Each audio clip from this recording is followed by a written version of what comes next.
Salut, ça va bien, j'espère. Moi, je vais bien par la grâce de Dieu. Bienvenue dans cette nouvelle vidéo de lecture et d'analyse du livre Réponse aux critiques contre l'Église catholique. Je tiens toujours à préciser que je ne suis pas catholique et je n'approuve pas la doctrine catholique. Mais je lis ce document pour essayer de voir pourquoi ils font ce qu'ils font dans leur doctrine. Voilà, j'étais à la page 7 du livre, 7 sur 44, dont j'ai encore beaucoup à faire. Et là, il était en train de conclure avec le premier point, parce que là, il était en train de défendre la première critique, qui est celle qui porte sur l'idolâtrie, en fait. Le fait que les catholiques ont beaucoup de photos, d'images, de statues, des trucs comme ça. Et là, on va continuer à partir de la conclusion de cette première partie. Donc, il dit, pour conclure, avec nos frères catholiques, n'hésitons pas à purifier l'attachement excessif à tous les objets de piété qui est peu évangélique. La mentalité magique et fétichiste nous guette toujours, même inconsciemment. Elle nous enferme dans l'illusion et nous rend vulnérables aux croyances païennes. Et quel piteux témoignage chrétien. Ok, donc là, en fait, il dit aux catholiques, comme il le fait depuis, c'est ce qu'il a fait dans cette première partie, il ne pense pas que la religion catholique en elle-même encourage l'idolâtrie. Donc pour lui, avoir ces statuettes et ces images dans les lieux de prière et d'adoration, ce n'est pas en soi de l'idolâtrie, mais ce sont les catholiques en fait qui, par ignorance de la parole de Dieu et peut-être des enseignements catholiques, ont commencé à faire comme il dit, du fétichisme en fait, la mentalité magique, ont commencé à vénérer ces objets. Et il leur demande en fait de ne pas le faire. Purifier l'attachement excessif à tous les objets de piété. Voilà. 7. Nous n'avons pas à condamner les statues et les autres objets de piété en soi, comme j'étais en train de dire. Donc pour lui, en soi, il n'y a pas de problème avec ça. Mais seulement à nous garder de toute dépendance à leur égard. Faisons-le d'abord par souci d'une foi vraie et profonde, attachée aux réalités spirituelles. Et aussi dans le souci de ne pas provoquer le scandale ou l'incompréhension autour de nous. Le chrétien doit être un témoin de la vraie foi. Moi, je continue à poser la question, d'où est venue la nécessité d'avoir des images et des statuettes quand dans la Bible, on n'a pas vu les apôtres le faire. Et si effectivement tout c'est une affaire de foi dans le cœur, voilà, on peut juste vivre la vie, on peut juste prier le Seigneur sans avoir une image de lui. C'est même ce qu'il a recommandé dans la Bible. L'incompréhension. Si nous voulons réagir face à ce que nous pensons être du fétichisme, faisons-le cependant avec délicatesse et patience. Ce n'est pas en critiquant sauvagement certaines traditions religieuses catholiques, entre guillemets, que nous les corrigerons. Cela risque de provoquer encore et toujours de nouvelles incompréhensions, voire des querelles ou accusations de sectaires anticatholiques, surtout de la part des personnes ancrées dans leur tradition. Il s'agit de convaincre. Évitons donc de nous diviser ou de heurter inutilement. Faisons preuve de patience, de douceur, de respect. Soyez toujours prêts à rendre raison de l'espérance qui est en vous, mais que ce soit avec douceur et respect. Là, je ne sais pas si ça... Bon, apparemment, il s'adresse apparemment, on va dire, peut-être à des catholiques, comme lui peut-être, voilà, lui, il s'estime, on va dire, équilibré. Il est pour les statuettes, les images, mais pour une considération raisonnable qui ne prône pas l'idolâtrie et l'adoration. Et il dit si des gens comme lui veulent en fait reprendre leurs confrères catholiques, il faut le faire avec politesse et tout. Et il suppose par la même occasion que si maintenant des gens hors de la religion catholique sont offensés par ce que les catholiques font et veulent les reprendre, ça doit se faire avec patience et tout. Moi, j'ai pas de souci. Hein. Moi, je n'ai pas de problème personnel avec le catholique. Je n'ai pas de haine contre le catholique, l'individu. Mais j'ai de la haine contre la religion et la doctrine. J'ai de la haine contre le mensonge. Voilà. La Bible dit que la crainte de l'Éternel, dans Proverbe 8, la crainte de l'Éternel, c'est la haine du mal. Donc, si tu aimes Dieu et la vérité, tu vas haïr tout ce qui se revendique de la vérité, mais contredit ou offense la vérité. Comme, voilà, lorsque dans une religion, on a on a créé une tradition, on a créé un système qui n'était pas nécessaire du tout, qui est le système voilà, du culte avec les images et tout ça. Et qu'à cause de ça, beaucoup de personnes en fait sont devenues idolâtres et ne connaissent pas l'Éternel. Bon, ça énerve quand même, parce que ça s'oppose à la vérité en quelque sorte.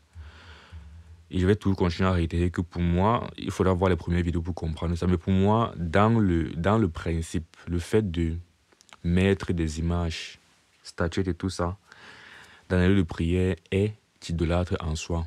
Parce que, comme il a même expliqué, ce sont des choses qui boostent leur foi en quelque sorte. Bref, je ne veux pas à chaque fois revenir sur ce que j'ai dit. Il faut voir les 2 premières vidéos où j'étais vraiment... Je répondais pas, là c'est la conclusion, donc on ne va pas revenir sur ce qu'on a dit. Donc, si vous voulez vous réagir face... Ok. Efforçons-nous d'abord de tout recentrer sur Christ et la parole de Dieu afin de sensibiliser les esprits à une foi plus profonde et intelligente. Le problème, c'est que je suis même sûr que tous les arguments, toutes les explications que j'ai même pris sur la parole de Dieu, justement, dans les 2 premières vidéos, c'est des choses que le catholique moyen ne comprendrait pas parce qu'il ne lit pas justement la parole de Dieu. Et c'est drôle de dire, recentrons-nous, quoi. Il a dit quoi sur le Christ et la parole de Dieu. C'est drôle parce que c'est cette parole de Dieu justement qu'on prend pour expliquer, on va dire, en fait, qui démontre même la différence totale et le fait que ces pratiques soient étrangères à Dieu.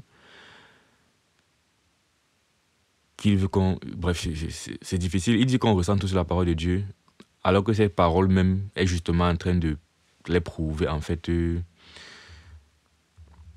dans le tort. Je réfléchis en anglais. It proves them wrong. C'est-à-dire que ça les prouve, en fait, en tort, quoi.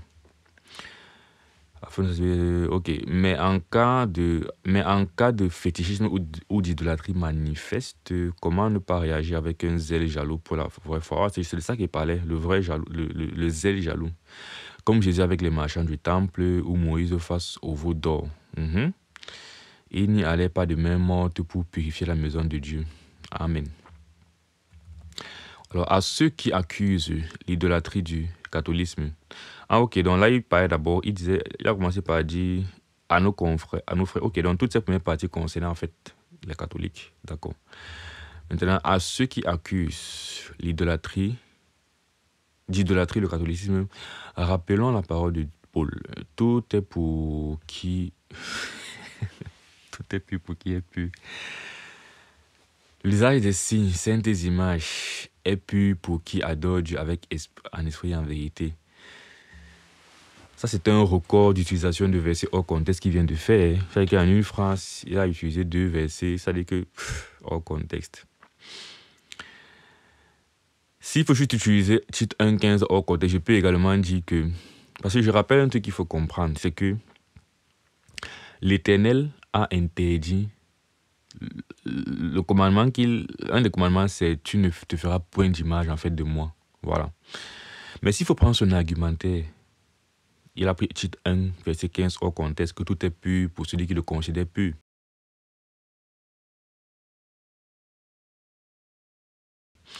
Le contexte de base de ce verset, c'est en fait Paul parle des aliments, des animaux, de la nourriture, des choses de ce sens.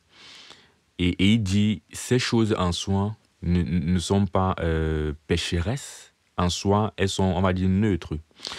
Parce que Dieu n'a pas de commandement par rapport à ces choses. On comprend aujourd'hui que pour Dieu, manger tel ou tel aliment ne te rend pas plus sain ou moins sain. Ce sont des choses que Dieu a créées, voilà, pour qu'on mange. Voilà.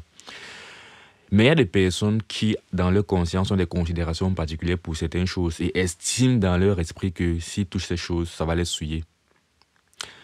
Et d'autres personnes vont voir ces mêmes choses et vont se dire, il n'y a pas de souci. Et c'est là que s'applique ce verset. Toute chose est pure pour celui qui la considère pure. Mais c'est dans un contexte précis. Mais maintenant, si on prend quelque chose que Dieu a déjà déclaré comme étant impur, souillé, pécheresse, tu ne peux pas venir dire que tu penses que c'est pur, ça devient pur pour toi. Sinon, j'aurais donc fait une statuette de Dieu et j'aurais dit, pour moi, en fait, il n'y a pas de souci, c'est pur. Et j'aurais dit, il n'y a pas de problème. Or, le commandement est clair, tu ne te feras point d'image de moi.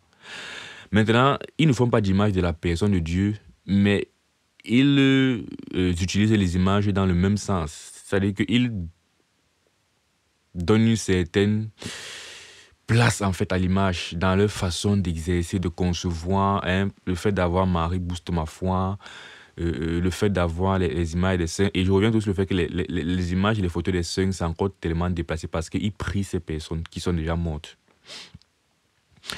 Mais voilà, à ceux qui accusent de les catholiques, rappelons ce que Paul a dit, tout est pur pour qui est, pour qui est pur.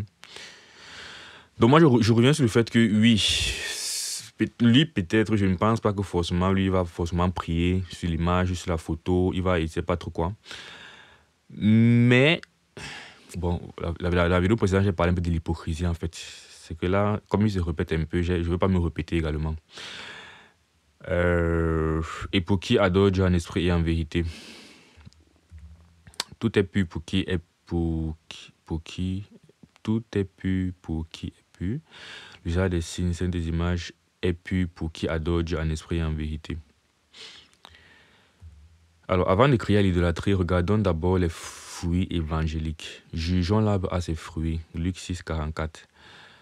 Si la foi en Christ, avec la charité, la paix et les béatitudes évangéliques sont bien présentes chez les catholiques, ne les taxons pas trop vite d'idolâtres SVP. Ça, c'est pas un bon argument. Hein. La subtilité avec les choses spirituelles, avec la vie spirituelle, c'est que, et il va encore revenir à l'évangile, à la compréhension de l'évangile. Il ne faut jamais regarder en fait aux œuvres de quelqu'un pour juger si la personne est en communion avec Dieu ou pas, si la personne connaît Dieu ou pas, si la personne est agréable à Dieu ou pas. Parce que ce ne sont pas les œuvres déjà qui nous sauvent et parce qu'il y a toujours la façade, il y a l'hypocrisie. Je peux faire des choses en apparence, mais au fond, ce n'est pas ça. Mais même si sincèrement je fais le bien, je fais beaucoup d'œuvres charitables, ça ne veut pas dire pourtant qu'au fond de moi, je suis loin de Dieu, très loin même de Dieu. Si on prend les autres religions, par exemple, si on prend les religions comme le bouddhisme, par exemple, il y a beaucoup d'enseignements très vertueux, beaucoup d'enseignements sur la sagesse, la vertu, le bien et tout ça. Mais c'est pas pour... Et pourtant, ils n'ont pas Jésus-Christ. Et si on examine leur vie, leurs fruits, ce sont des personnes qui sont aimables, sympathiques, bienfaisantes et tout ça. Est-ce qu'on va maintenant dire que, ok, parce qu'ils ont tous ces traits de caractère et tous ces fruits, du coup, ils ne sont pas des idolâtres parce qu'ils sont des idolâtres, justement. Si on prend pareillement l'hindouisme, ils ont beaucoup de vertus et tout, mais ils sont idolâtres, ils ont des milliers et des milliers de dieux, ils sont des idolâtres, mais regardez leurs œuvres. Et beaucoup de personnes disent même que, et quelque part c'est vrai, lorsqu'on observe la religion catholique, on se rend compte qu'il y a assez de similitudes quand même avec les religions de l'Est là, l'hindouisme. Mais c'est seulement qu'ils ont un peu recodé en fait les choses. Surtout quand on voit la pluralité des dieux dans les religions indiennes. Et on voit en fait la pluralité, on va dire, des personnes qu'on prie les catholiques. Sauf que bon, on les a un peu recodés. On les appelle les saints. On prie maintenant les saints. On a Marie et tout ça. Bref. Donc, ce n'est pas un argument de dire que parce que je fais beaucoup de bonnes choses, tu ne devrais pas me taxer hors de la vérité. Non, c'est faux. Les humanistes, ceux qui ne croient même pas en Dieu, il y a des humanistes qui sont, waouh, qui ont beaucoup d'œuvres. Ils ont des œuvres caritatives, ils ont une bonne morale, ils sont respectés dans la société et peut-être ils sont très loin de Dieu. Si tu vois dans leur cœur, il n'y a pas la soumission à Dieu. Et si tu t'opposes à la parole de Dieu qui est claire, je suis désolé, même si tu fais quel genre d'œuvre, même dans l'église, au nom de Dieu, tu es un rebelle. C'est simple. Réfléchissons à la vraie foi. La vraie foi et la vraie doctrine catholique, la vraie foi et la vraie doctrine catholique serait-elle universellement pervertie? Bien sûr. N'y aurait-il donc aucun pasteur catholique ou aucun fidèle suffisamment lucide, droit entre guillemets de nouveau, aimé par l'Esprit Saint pour dénoncer cette soi-disant idolâtrie? Moi, je pense qu'il peut en avoir. Hein. Après, est-ce que celui qui parle connaît tout ce que tous les prêtres catholiques pensent? Et maintenant, il peut également avoir des personnes qui sont nées de nouveau, mais qui se sont simplement corrompues, qui se sont simplement laissées entraîner par le système, qui peut-être un jour vont se réveiller, qui peut-être voilà, ont peur de réveiller le système. Et après, nous sommes des êtres humains. Et si tu es né dans un système, tu es né dans un système, parfois, même quand tu comprends la vérité, c'est pas toujours facile d'assumer ce que tu crois ou bien de stand for the truth. Maintenant, je n'arrive plus à formuler ces idées en français. Je sais pas pourquoi. Je n'arrive plus à revendiquer la vérité. J'avais dit stand for the truth. Donc, du coup, ça fait que, voilà, moi, je ne pense pas qu'aucun catholique n'est né de nouveau. Je ne pense pas qu'aucun prêtre n'est né de nouveau. Et c'est même pas ça le débat. Ça, c'est un strawman argument. Ça, c'est pour nous amener loin du débat. On ne définit pas ce qui est vrai par rapport à l'expérience des gens. Par rapport à beaucoup de personnes font ça, donc c'est vrai. Ou bien peu de personnes font ça, donc c'est faux. Ou bien inversement. On demande qu'est-ce que la Bible a dit. Et on voit ce qui est en train d'être fait. Quand c'est pas ce que la Bible a dit, c'est qui n'est pas... C'est faux, si c'est pas biblique. C'est aussi simple que ça. Sinon, on peut utiliser le même argumentaire et dire que 1,5 milliard de musulmans dont on ne connaissent pas sont dans l'égarement. Ils vont tous partir en enfer. Ben, c'est le même raisonnement qu'il est en train de faire. Beaucoup de prêtres, en fait, sont catholiques et approuvent.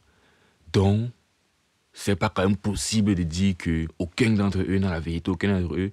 Ok, on peut prendre le même argument et dire 1,5 milliard de musulmans, du coup, parlent de Dieu, d'espérance avec Dieu, et ils mentent tous, ils vont tous partir en enfer. Or, par rapport à la Bible, oui, parce que dans le livre de 1 Jean, on dit que celui qui ne confesse pas que Jésus-Christ est venu en chair, qu'il est le Fils de Dieu, c'est l'esprit de l'Antéchrist. Donc, si tu crois au dogme musulman, par définition, tu es dans une doctrine antéchrist, donc tu ne connais pas Dieu, tu as besoin de te repentir de ça et d'accepter que Jésus-Christ est ton Seigneur, ton Sauveur, mort pour te sauver. Sinon, voilà, tu vas en enfer. Et même chose, est-ce qu'on m'a dit que je ne sais pas combien de mormons ou bien de témoins de Jéhovah ou bien de je ne sais pas trop quoi, tu es dans une fausse religion et si tu crois en les croyants de cette fausse religion, je suis désolé, même si vous êtes combien, n'est pas dans la vérité.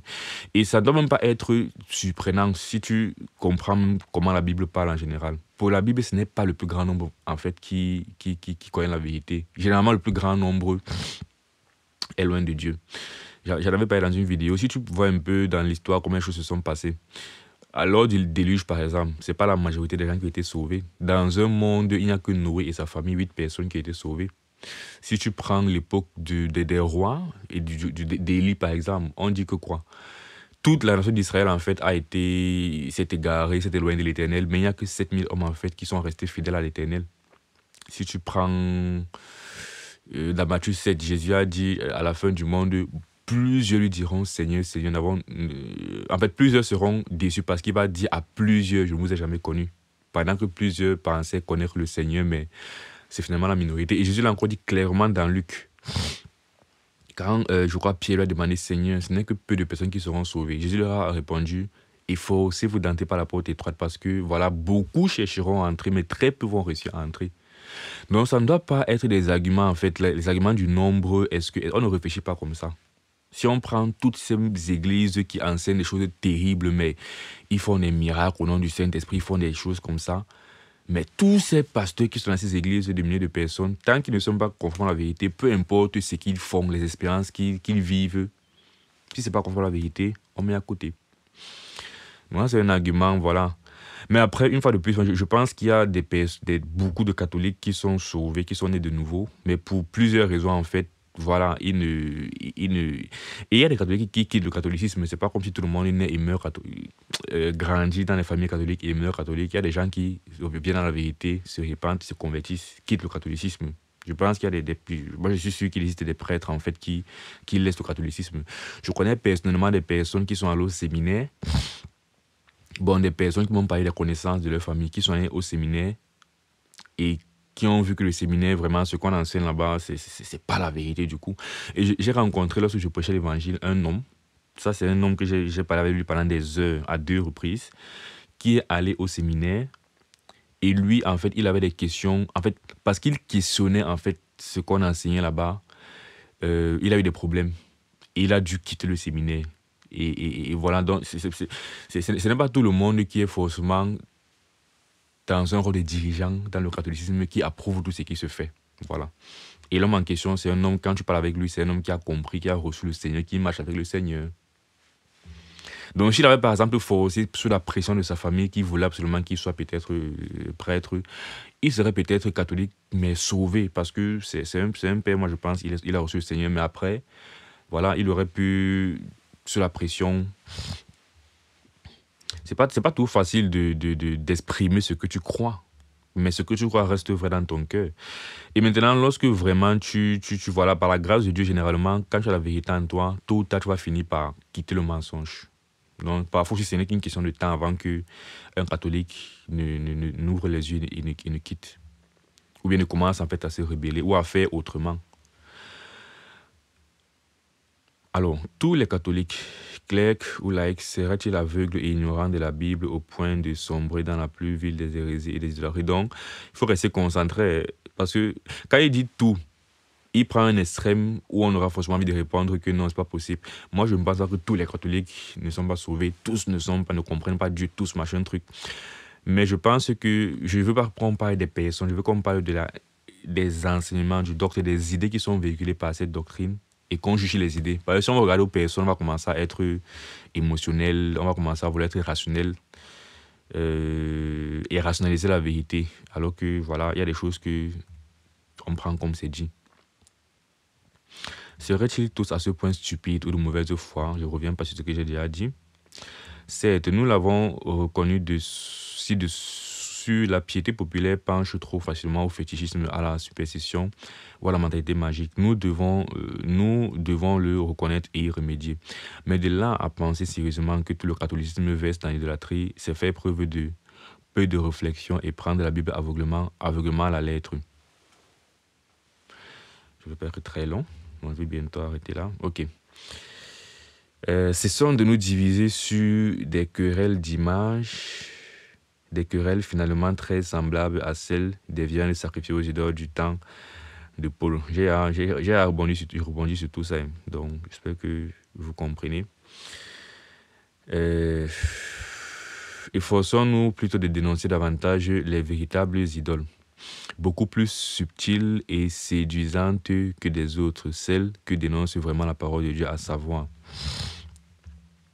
le sexe pervers et les plaisirs égoïstes, quand nous en devenons esclaves, en repentant la convoitise de la chair. Tu ne peux pas t'en sortir comme ça, monsieur. Tu ne peux pas juste te dire qu'il existe d'autres péchés, d'autres problèmes. Allez voir ces problèmes, laissez mes problèmes. Non, non, non.